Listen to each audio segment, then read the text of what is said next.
Hello,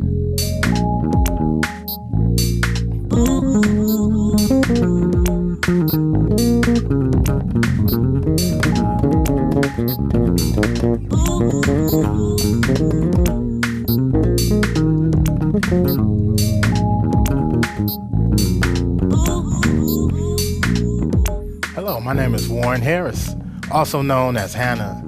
Today I'll be showing you this powerful new workstation from Roland called the JUNO-G. This keyboard has 16 MIDI tracks of sequencing power along with 4 audio tracks. Has the same engine as the Fantom-X series workstations with SRX Expansion, 128 voice polyphony with mixdown and mastering capability. So let's get right to it. Now I'm going to recreate the track you've just been listening to. Here we're starting with the part mixer screen.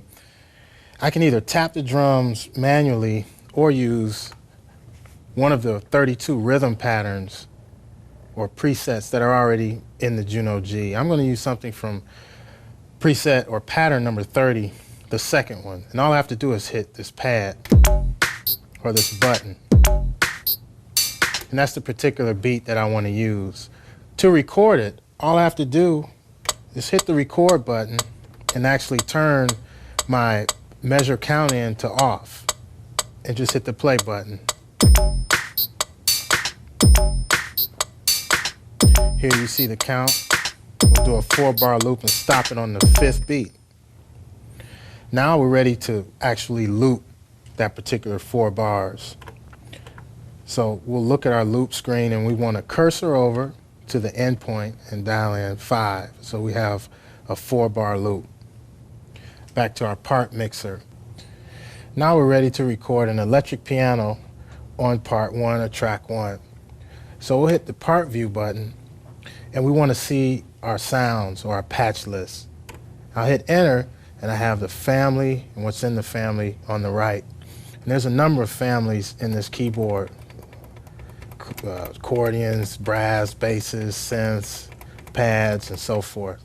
What I want to use is electric piano, which is the bank right underneath the acoustic piano bank.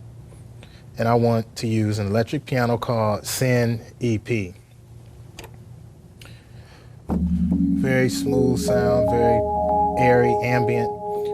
Now to record it, I have a setup that I need to use before we actually record the sound.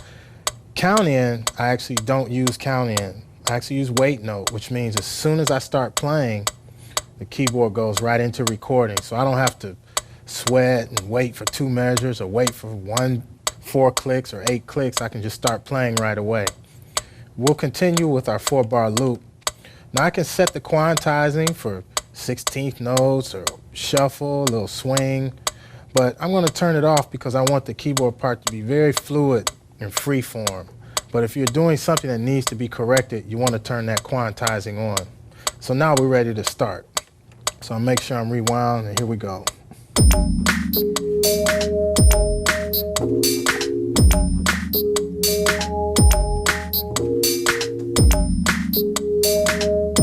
And there you have it. Now we need to go to our audio track and we're going to record electric bass. So to record the bass, obviously I need an audio track. So I hit the audio track button and I'm plugged right into the input of the keyboard.